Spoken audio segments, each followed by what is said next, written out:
If America has been the world's dominant business, cultural, and political empire for the last 75 years, then this city has been the Rome of our times. To the locals, it's just their hometown, affectionately known as DC, and Jonathan was here to see both sides of the coin. Washington, D.C. is the capital of the United States of America. Some of the world's most important decisions are made right here at the White House. And I've made the decision, despite the fact that it's freezing cold, to embrace everything the city has to offer, starting with the National Mall. Although it was barely 3 degrees, we went for the latest trend, a Segway tour. Hey, Jonathan. How's it going, Tyler? Is it cold enough for you out here? Yeah. Well, no worries. Once we get started on this tour of this great capital city, we're going to see so many of what DC has to offer. You're going to get warmed up really fast. I want to get you trained, though, first. So let's get you your Segway, get your helmet, and then we're off and running. Sounds good. Sounds like a winner. Yeah. As long as you're sober, over 16, and not pregnant, you're good to go. Jonathan qualified. Jonathan, I think you got this in the bag. Are you ready to go out and see DC? I can't wait. High five? Yeah. Segway high five. Let's go out and have at it. It's hard to get lost with the scale of the landmarks they have here. All right, Jonathan, this is the Washington Monument. This is the tallest building in the District of Columbia by law. It used to be the tallest structure, period, in the world until 5 years after its creation, the Eiffel Tower was created. Still today, it's the tallest obelisk in the world and the tallest freestanding masonry structure in the world. Only stone and mortar in this building, absolutely no steel at all. Now, I've got much more to see in the city. We're going to make our way. Very much a planned city, DC is inspired by Paris, Milan, and by America's greatest heroes. We are right alongside our tidal basin, and if you look across our way, the Jefferson Memorial, one of the most iconic memorials here in the District of Columbia. Now, you do know who Thomas Jefferson is, don't you? I do, actually. He was the 3rd president of the United States. That is exactly right. One of the signers of our Declaration of Independence. Thomas Jefferson loved architectural styles. This one here is kind of like the Parthenon in Greece, very similar to his home in Monticello. Amongst U.S. architects, 6 of their top 10 favorite buildings are in Washington, and this one steals the show. I have definitely saved the best for last.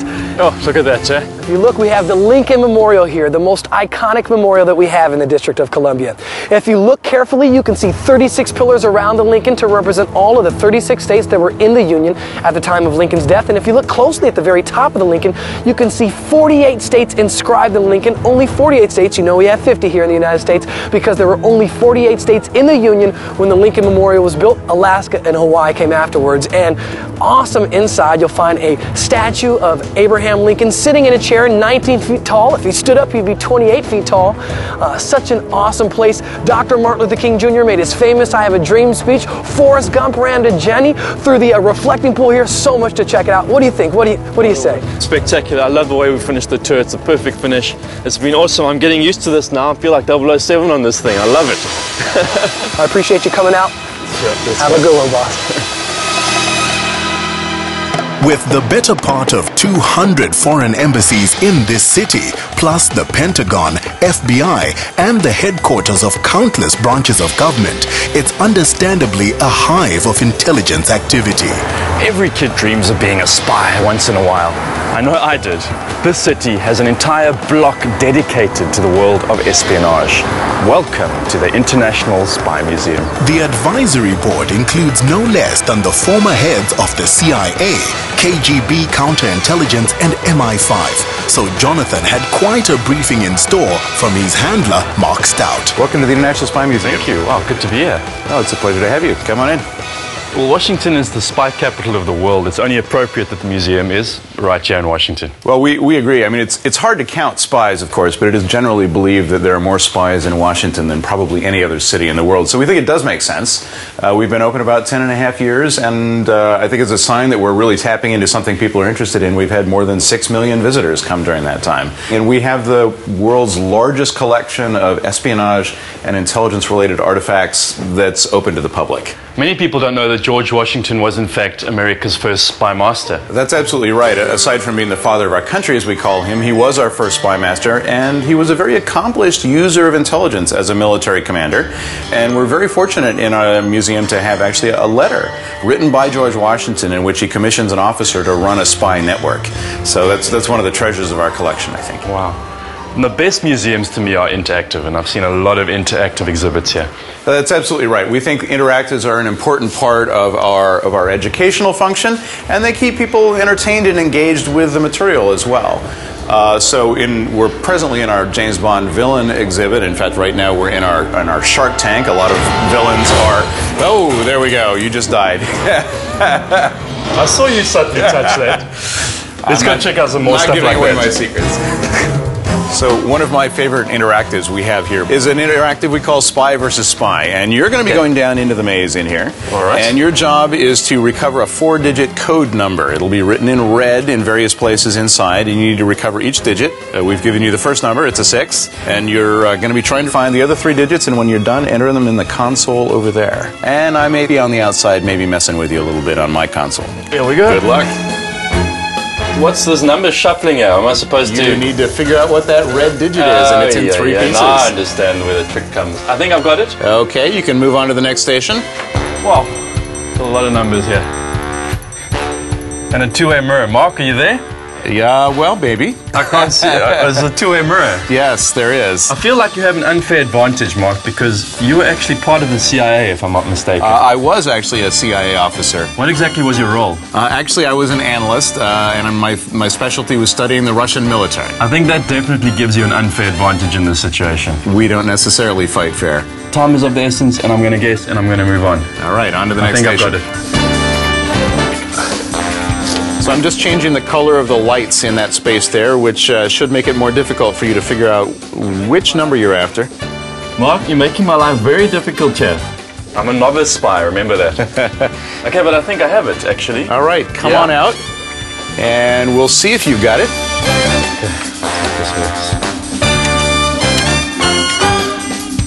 Oh, mission. Mission, save the world. I did it. You've got what it takes. Well, we tried to outwit you there, but this next test is going to be a test of strength, so maybe you'll do a little better at that. Yeah, a little bit. I did pretty well. Okay. All right, so this is hang time. In a lot of Bond films, Bond ends up hanging off of things, so we want to see how well you can do. So reach up without jumping, touch the highest button you can reach there. Good. Now slide back in there and grab onto the bar. It's going to lift you in the air, and let's see how long you can hang. I forgot to mention the bar's going to rotate. So you failed to mention that. And there'll be wind blowing in your face. That's okay, right? As an ex-CIA operative, this is a dream job for you working at this museum. This is a really great job. We get to have a lot of fun doing fun stuff like this, and also teaching and learning about the world of intelligence and espionage. It's a topic we're all very passionate about. I take it you must be a bit of a Bond fan yourself. I don't think you can be in this business without being a James Bond fan, but the important thing also is to recognize the difference between the reality of espionage and what you see in the spy movies. Thanks, Mark. That's me done. This has been awesome. I've definitely worked up an appetite. We're so glad to have had you. If Bond usually gets the girl, Jonathan had to settle for lunch. A legendary lunch. I've been taking in the sights and sounds of Washington. Now it's time to experience the taste. Ben's Chili Bowl has been a favorite with famous people for over 50 years, and I'm about to meet the owner, founder, and wife of the late Ben himself. They open at 6 a.m. On weekends, they only close at 4 a.m. And that's just business as usual for Mrs. Virginia Alley. From the moment you walk through that door, there's an amazing sense of history in this place. We've been here for 54 plus years. We opened in 1958, and so we're now considered a landmark.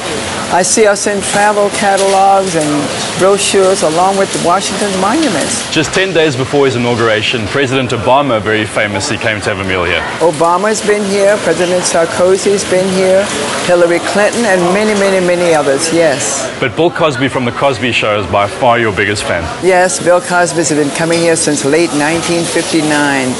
He wasn't a star when he first started coming in. As he grew, he took us along with him. He's just absolutely wonderful. He loves our chili half-smokes. Really loves our chili half-smokes. Why don't you try one? I can't wait. Oh, great. We'll just get Mo to help you. Hey, Jonathan. How are you, Mo? How you doing? Good, man. Good. Wonderful. Well, you're here, I heard, to test our chili half smoke, the world famous half smoke. That's why I'm here, and it's called a half smoke because it's half beef, half pork, because it's going to smoke in my mouth. I've heard so many things. Why do you call it a half smoke? Well, we call it a half smoke because what we do is we smoke the meat first, and then we put it in a natural casing, and then we smoke the meat again. Ah, okay. So it's smoked half without skin and half with the skin. A lot of locals like for us to split the half smoke. Another reason why it could be called a half smoke. Another reason why. And the rolls are warm. I can feel the rolls have been warmed. Yeah, and that's one of our signature things. Okay. We have a warmer here, and we keep the buns warm, soft, and that it also makes it easy to open for the half smoke. Ah, it's all the little things, you know. So the first thing we always do is mustard. Then the onions, and after that, here comes the best part. The chili, that's the part that I'm nervous about because I'm a real chili sissy. So how hot are we talking here? It's pretty spicy. And there you have our world famous half smoke. So what you think? I'm waiting for the burn. The lips are tingling a bit, but it's really delicious. I thought that was going to be me, the one smoking here, but Mo may just have converted me to being a chili eater. Thank you. Good job, man. Thank you. Thanks for giving me a real taste of DC. That was delicious. Getting to DC and back with Virgin Atlantic's award-winning clubhouses was just as much fun. Superb personal service, food and cocktails, a perfectly chilled-out atmosphere, and then their famously enjoyable transatlantic flight.